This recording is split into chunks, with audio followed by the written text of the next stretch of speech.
প্রিয় দর্শক, বাংলা ব্যান্টার চ্যানেলে আপনাদেরকে স্বাগতম। আজকে আমরা বাংলাদেশের সাম্প্রতিক কিছু ঘটনাবলী নিয়ে কথা বলবো।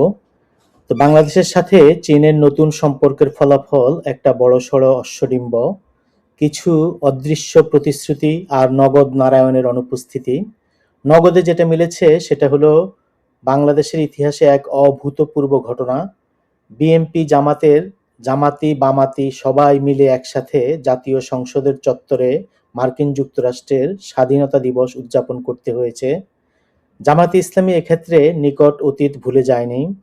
আমিরে জামায়াত শফিকুর রহমান ঠিকই মার্কিন সহায়তার অ্যাপ্রিসিয়েট করেছেন।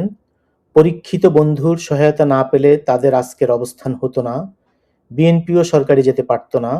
বিএনপি আছে দোটানায়, বড়শির টোপ গিলে সেখান থেকে বেরোবার চেষ্টা করতেছে।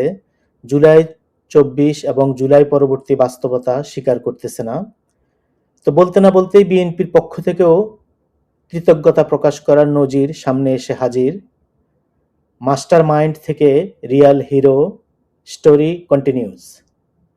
তো মায়ের ডাক নামক গুম সংগঠন এর প্রধান মুখ বর্তমান বিএনপির সংরক্ষিত আসনের সাংসদ সানজিদা তুলি বলেছেন, পিটার হাস মহান জুলাই আন্দোলনের রিয়েল হিরো, তাকে ছাড়া জুলাই আন্দোলন সম্ভব ছিল না।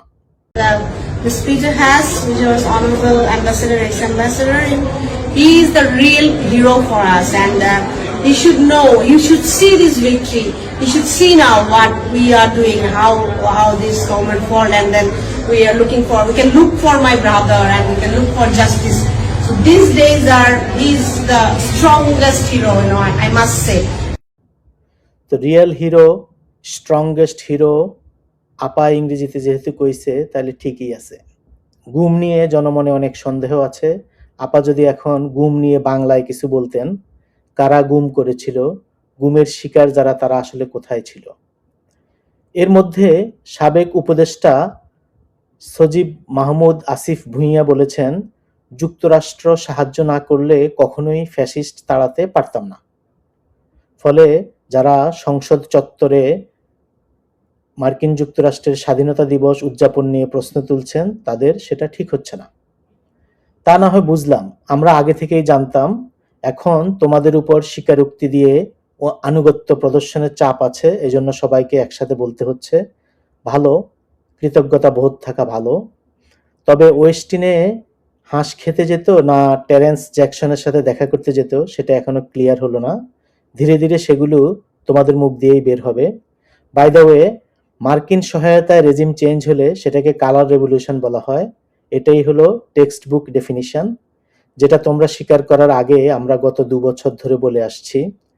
বাংলাদেশের রঙিন বিপ্লব নিয়ে সারা দুনিয়া জানে, কিন্তু কিছু বাঙ্গু বুদ্ধিজীবী জানে না, জানলেও তারা স্বীকার করে না। কারণ রঙিন বিপ্লব স্বীকার করলে তাদের জুলাই ব্যবসা নষ্ট হয়ে যাবে। তাই একটা ছোট্ট পরামর্শ দেই, সামনের দিকে ভুলেও বিপ্লব, অভ্যুত্থান এসব বলে ওই সকল শব্দগুলিকে আর নষ্ট করিও না। প্রেসিডেন্ট বাইডেন খুব বন্ধুবৎসল মানুষ, ওয়াশিংটনে আইল ক্রস করে কাজ সারতে পারেন। ব্রাদার ওবামা সেজন্য লোকটাকে পাশে রেখেছিল। পরবর্তীতে নিজে ঘুমিয়ে ঘুমিয়ে স্লিপি জো এক টার্ম প্রেসিডেন্টের দায়িত্ব পালন করেছেন। বাংলাদেশের গণতন্ত্র পুনরুদ্ধার জন্য তার সরকারের অনেক অবদান আছে। বিএনপি জামাত মহাজনের লবিস্ট তো ছিলই, এর সাথে মার্কিন সরকারের ইউএসএআইডির মাধ্যমে অর্থ সাহায্য দিয়ে বাংলাদেশের বহু মাথা কিনে নিয়েছিল। বার্মা অ্যাক্টের মাধ্যমে বার্মা এবং রোহিঙ্গাদের মধ্যে মার্কিন সাহায্যের হাত অবারিত রেখেছিল।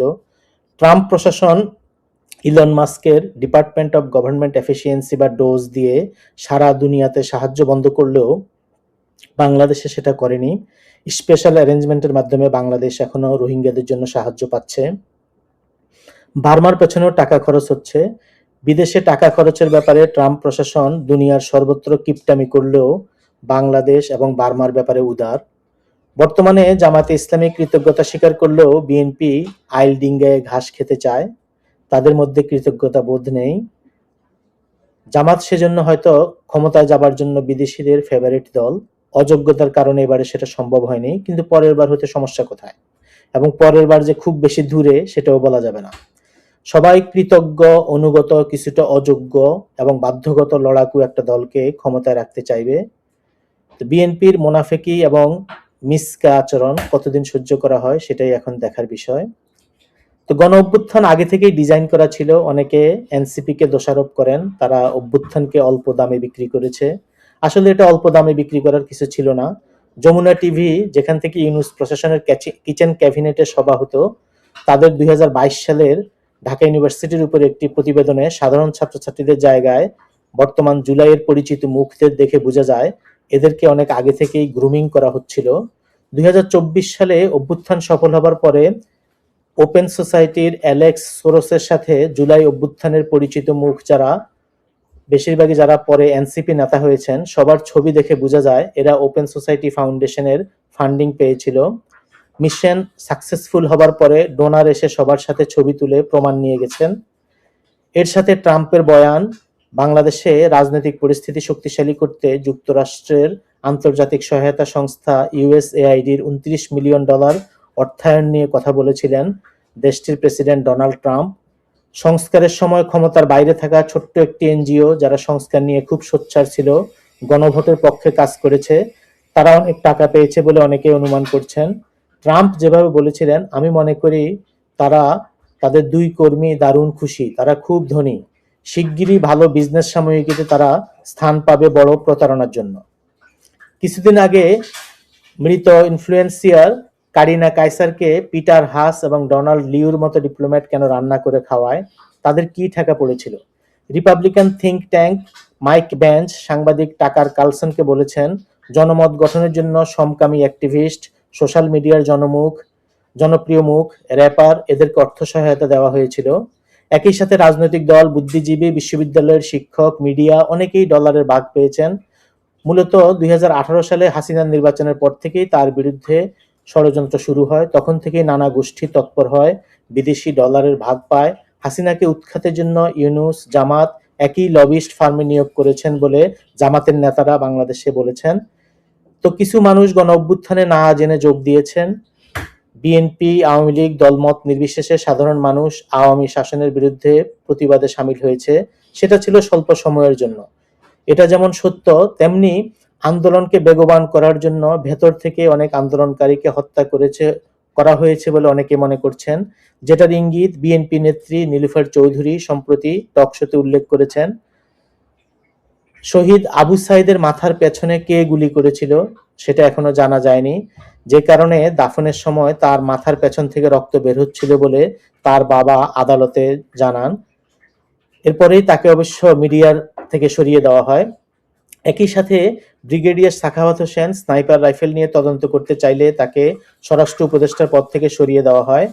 ব্রিগেডিয়ার সাখাওয়াত মনে করেন, এই কাজ ভারত করলে অন্তর্বর্তী সরকার সেটা নিয়ে তুল কালাম করে ছাড়তো, তাহলে কে করেছে? পাকিস্তানে লস্করে তাইয়েবা সক্রিয়ভাবে বাংলাদেশে গণ অভ্যুত্থানে অংশ নেওয়ার কথা বলে মোদীকে হুমকি দেয়।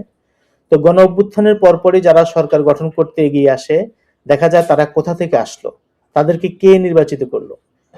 এরপরে 2 বছর যেভাবে সরকার চলেছে, এনসিপি গঠিত হলো যেভাবে, জামাত শিবিরের তাণ্ডব দেখা গেল, তাতে গণ অভ্যুত্থান কিভাবে হয়েছে, কারা এর বেনিফিশিয়ারি, সিদ্ধান্ত কোথা থেকে আসতো, তারেক রহমান কিভাবে দেশে ফিরে আসলো, এসব কিছু বিবেচনা করলে জুলাইতে বাংলাদেশের মানুষ প্রতারিত হয়েছেন। বর্তমানে বিএনপি জামাত জুলাই ক্রেডিট নিয়ে টানাটানি করলেও জুলাই প্রতারণার কাফফারা আরো অনেক দিন ধরে দিয়ে যেতে হবে। সেটা কেবল বিদেশি গম, দামি রুটি খাওয়াতেই সীমাবদ্ধ থাকবে না। ইতোমধ্যে বাংলাদেশের সার্বভৌমত্ব নিয়ে পরাশক্তিগুলির মধ্যে কামড়াকামড়ি শুরু হয়ে গেছে। জুলাই প্রতারণার মাধ্যমেই এসব কিছুর সূচনা। Thank you.